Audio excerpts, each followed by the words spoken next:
តែពេលខ្ញុំត្រូវដេកបានច្រើនជាងនឹងកម្ពុជាខ្មៅក៏ប៉ុន្តែដោយសារតែគ្នាយើងខ្ញុំជួលបានសោះខ្ញុំមកយល់គ្នាយើងនេះឲ្យប្រាក់ខែមួយរៀនគាត់ថាបើកភ្នែកមកសម្រាប់ចូលហ្គេមហើយ claim របស់ free សោះគ្នាយើងអត់ធ្វើយល់ហើយអា free file នោះចឹងទៀតនិយាយវាឲ្យរហូតអ្នកគ្នាឲ្យរបស់ free រហូតជិល claim ហ្នឹងអ្នកគ្នានិយាយមែនណាខ្ញុំមិនដឹងថាបានពីប្រមាណការ claim អារបស់ free ចឹងខ្ញុំខ្ពើមយើនិយាយមែនលយអាលយ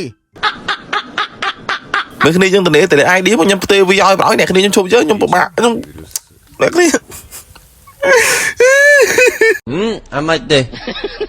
ចឹងវីដេអូនេះមានច្រើនទេអ្នកគ្នាខ្ញុំមានតែប៉ុណ្្នឹងទេខ្ញុំកាន់តែនិយាយខ្ញុំមានអារម្មណ៍ថាខ្ញុំកាន់តែឈឺចាប់ក្តុកក្តួលទៅវើនឹងខ្ញុំក៏បានធ្វើវីដេអូនឹងពេញអ្នកគ្នាខ្ញុំ